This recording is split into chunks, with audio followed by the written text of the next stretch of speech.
Hi, AIESEC in Kenya. I wanted to debrief you really quickly on the strategies that I've come up with for both marketing and IGCDP for AIESEC in Kenya in 2016 and 17. As you guys know, I applied for either of these positions, and I've really taken the time to try to find out as much about the realities of both of these functions in your entity as I possibly can. I've done extensive research on EXPA. I've talked to the MCVPs, I've talked to a bunch of LCBs, a lot of LCVPs, even some external entities about AIESEC and Kenya's reality, trying to get the outsider perspective. And I really think that I've found some strategies that I think could really send you into reaching all your goals and blossoming as much as an entity in the next year. So without further ado, I'm going to start with marketing. The biggest marketing strategy I think we are facing for the next year from the MC is digital marketing.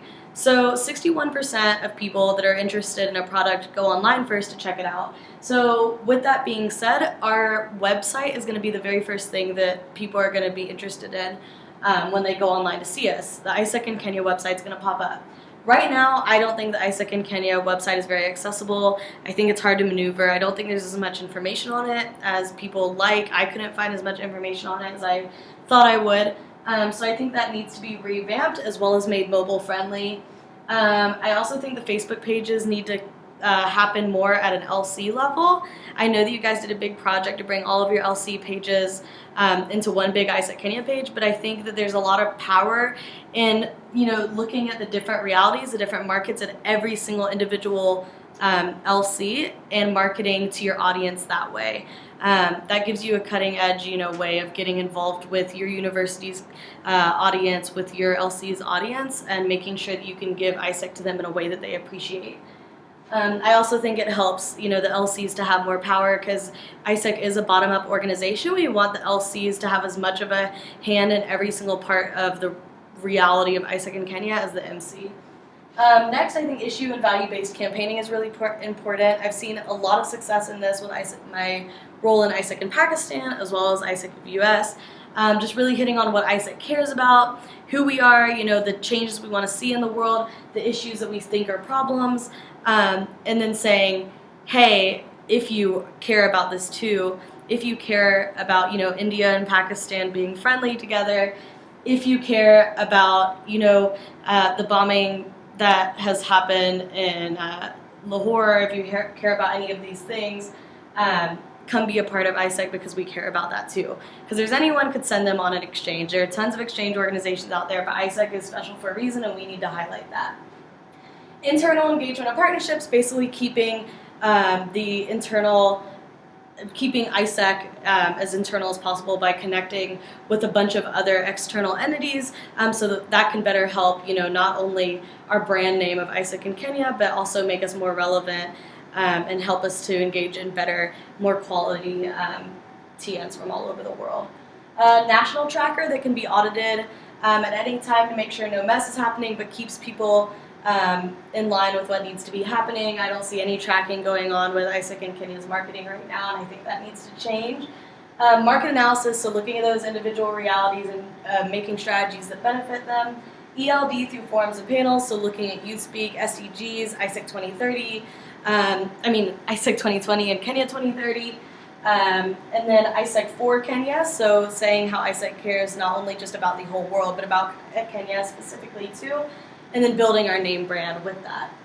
With IGCDP, I have a lot of the same things because marketing and exchange functions go really hand in hand with a lot of parts. But SDGs and Youth Speak alignment, I know you guys have already started this with conferences and things, but that needs to be spot on. There can't be any projects you run that don't align with the SDGs and the Youth Speak responses. Also, country and CSR partnerships just help for more efficiency, make sure our projects are well, make sure that we have the correct funding, that we have, quality projects going on. Monthly project evaluations. So checking in with the LCPs every single month, the LCVPs of IGCDP, making sure that the projects are still aligned, TNs are still down to, be aligned with the SDGs, all of these things, and making sure that the people that go on these exchanges are having a quality experience and gaining stuff from their, gaining purposeful, impactful things from their experience with AIESEC in Kenya. And smart project planning, as well as shifting from TN-based to national projects, once again, just helps with efficiency, helps with funding, helps with the whole shebang, makes everything a lot more organized. And with those national projects, we are able to get better, scholarships. Alumni and university scholarships are a big thing we've done at AIESEC in Appalachian, my home LC, and those can be where the university will sponsor match fees for people to go abroad. And yeah, that's more OGX, but with ICX, you could get CSR partnerships for TN fees. So that means if the companies that we work with care about what we're doing, if they care about our mission, if they know that AIESEC is an organization that cares about these quality transformations and changing our world, that they'll possibly give some money to help with the scholarship for these TN fees that maybe the nonprofits we work for or work with can't pay on their own. And then obviously utilizing the peak, looking at May through September and saying, hey, we need to utilize this, we need to put all our energy into this if we want to reach the 600 IGCDP projects for 2016 and 17. And then with all of it, I think that AIESEC in Kenya could really benefit from more education of the LCVPs and LCPs, as well as coaching, so the MC having, a very, very standard role in everything, making sure that we're giving all of the support we possibly can, making sure that LCPs, the LCVPs are being heard, that their individual problems are being tended to, and that we can, visit them, that we can Skype with them at any possible time and let them, know what they need to know, give them the most support we possibly can.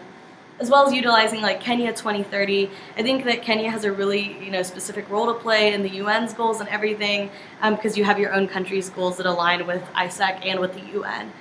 So it's really amazing. But I hope these strategies worked with you in some way, and if you have any questions, I'll be happy to answer them now.